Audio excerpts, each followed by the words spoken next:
Hello everyone, my name is Emma.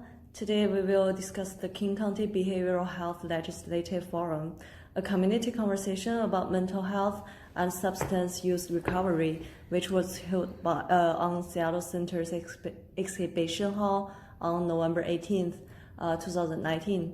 We will have two panelists who attended this event to discuss this forum and what this means for the King County community and Washington State as a whole. So now the panelists will now introduce themselves. Hello everyone, thank you for having me. My name is Aisha. I am a third-year student at the University of Washington, Bothell. I am a health studies major as well as double minoring in global health and health education and promotion. It is a pleasure being here.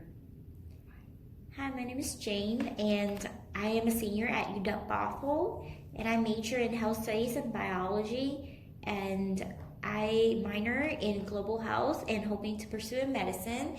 And thank you for having me here, and it's a pleasure to be here to be able to discuss about this topic. Thank you for having you all here today. We will go ahead and ask some questions. So first of all, how did it go? The event was, in my opinion, went really well.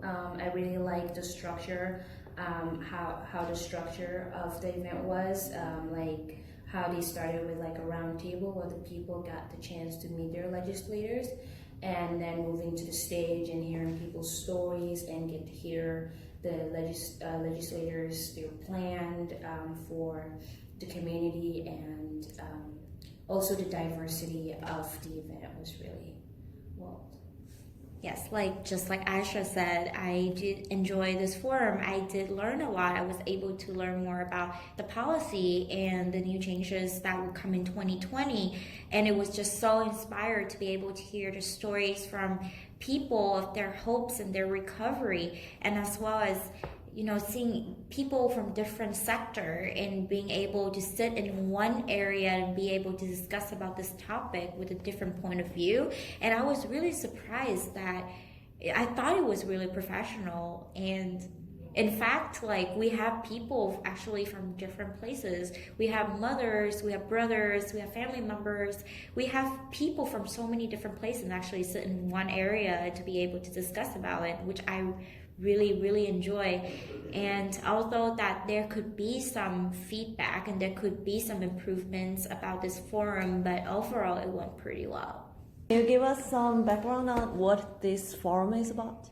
So for this forum, it's the whole point is to create opportunities for people in the recovery, providers, advocates, and allies to celebrate recovery, make new connections, and encouraging people through a variety of engaging activities.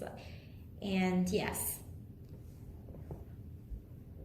The official agenda of the event includes supporting and defending access to healthcare such as Medicaid and behavioral health, promoting coordinated care and safety by aligning substance use disorder confidentiality rules with HIPAA, and also repelling the Institutes for Mental Health, also known as IMD, exclusion.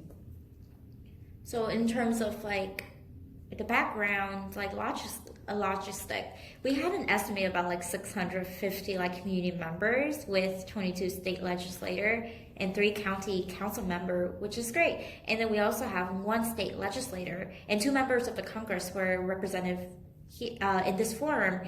And then we actually had at least about 230 community members participate in a conversation with their representatives, which is, I thought it's amazing. And then we had about 57 community organizations and co-sponsor as well. And in terms of federal priorities as they were addressing during the forum, is that they had 3 priorities in 2020, which is support and defend access to healthcare, including behavioral health and treatment and Medicaid, to coordinate them together. And the second one is to promote coordinated care and safety by aligning substance use disorder confidentiality rules with HIPAA. And the third is to reappeal the institutions for the mental health the mental disease exclusion shortcut for the IMD. And Aisha can talk more about the state priorities. So the state priorities, there's three of them, and number one was the state should promote enhanced integrated managed care, also known as IMC, by encouraging local networks that incorporate locally funded systems of social determinants of health. Number two is establish robust accountability and transparency of Medicaid funding. And the third one is increase access to healthcare by addressing workforce challenges and expanding community-based behavioral treatment capacity with housing and sports. Thank you for sharing. Adding on to that, could it be an educational session that you would create an agenda curriculum for? Could it be a policy proposal? In my opinion, yes. It could be an opportunity agenda curriculum, because I believe it is really important to educate the community about mental health, especially since it's a very huge issue currently, and people should know more about it, since these policies are being pushed to help the people in the community, so they should have a voice in what they want and what will work for them, and not just the legislators coming together to push a policy that people don't have no say in, because then what's the point? Yes, and I totally agree with Aisha, is that we already have policy proposal in right now. However, why is it important that we have a agenda, like an educational session to create an agenda curriculum for it? Is because only when we're able to address these issues, we're able to see the current issues, then we'll be able to make changes. And I think these are really important, especially for universities, clinics, and communities. Like, it's important that we address these issues, educating why is mental health and behavioral health are really important, and what are some challenges that we're facing, and what we could be done, and what are some gaps in the policy that's missing that we could address in the future. So yes, I really think it's a good opportunity. Then can you talk about what are some gaps? Who is being most affected by this, and what is the cost? Some of the gaps we notice includes lack of diversity within the legislation itself, as well as not addressing the disparities and the wider social structure issues that have been currently occurring.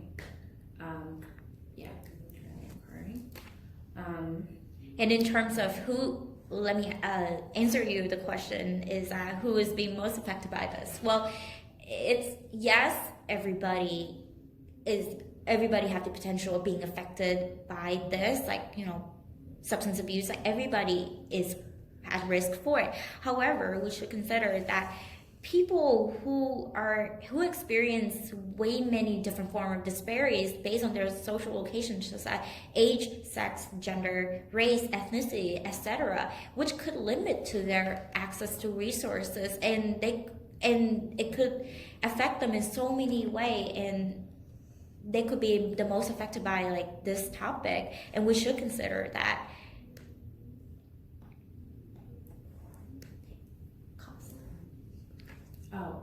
When it comes to cost, there's definitely a cost in like getting funding in case we want to maybe make a rehab centers and stuff for substance use. Also, how are we gonna get that funding? This is not a lot of. So, like, as we already know, that this new plan coming, the KCICN,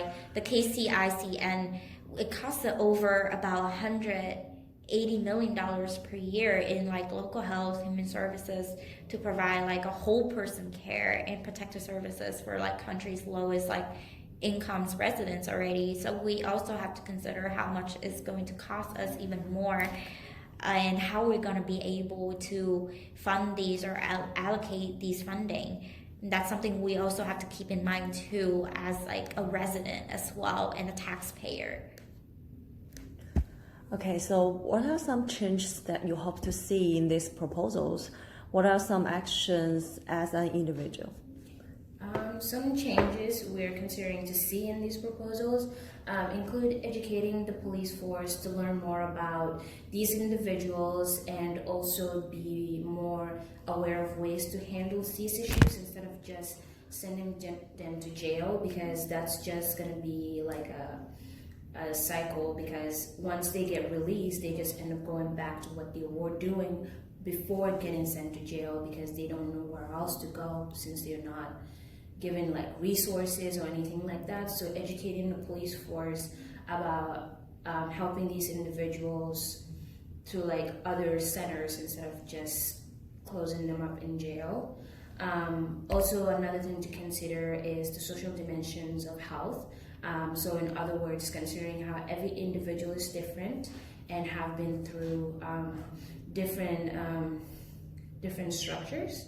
And Yes, and I can even discuss more about like the bigger, broader spectrum of this. Is that during the forum, I really love how Senator Hasegawa was focusing on not just the substance abuse recovery or like behavioral health on itself. He actually brought into a bigger, like a perspective. Is that when we think of issues like this, we should also think about how systematic issues, like systematic problems, in a bigger spectrum, by thinking how does, inequalities and how does discriminations also play a part in why behavioral health and mental health is such a big struggles in certain communities as well. And he has even addressed that yes, treatments are important, however it's deeply rooted into our is deeply rooted. So therefore, only when we focus on a bigger spectrum on how does this affect, how does the society as a whole make a contribution in these issues, and we'll be able to change it. Because it's really important, like I said earlier, about intersectionality and diversity is really important, because those who are being most affected by this are often those who face many forms of disparities that, legislators probably don't understand, because we also have a lack of diversity as well. Yeah.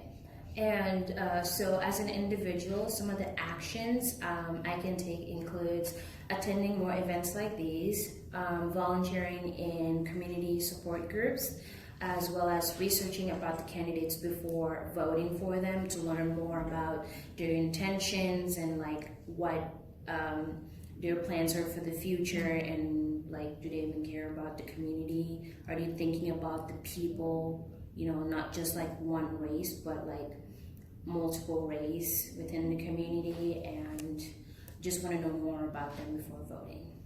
Okay. Yes. So, and then also, we also have to understand that we are taxpayers as well. So it's really important. You might think that it's not that really important. Why do I have to care? It doesn't affect me.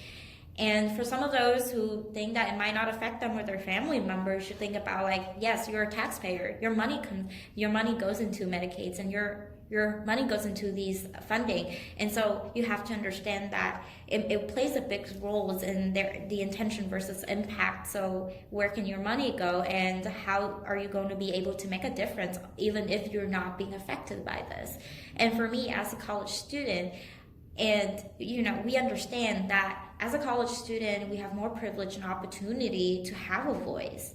Therefore, we can use this opportunity to promote education regarding to substance use and behavioral health, mental health, and potentially advocating for other communities and connecting with more professionals to make social changes, which I believe is really important. okay, so anything else that we haven't covered today?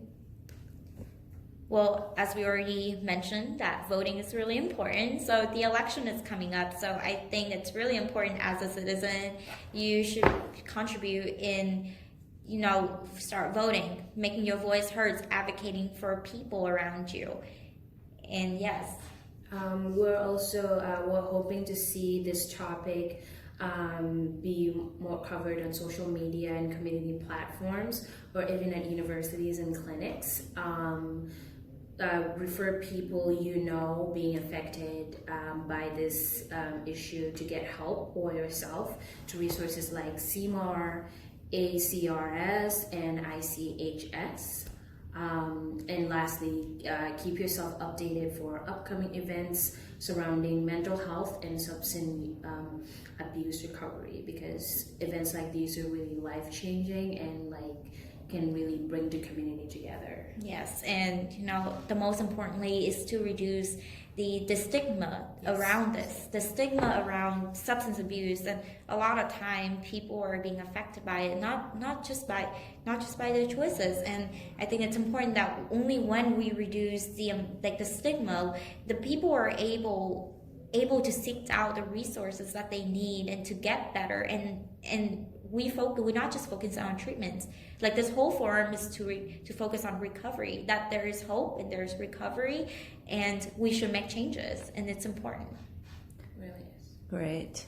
Thank you for being here today. Thank you. Thank you for having And I hope us. that you find this useful.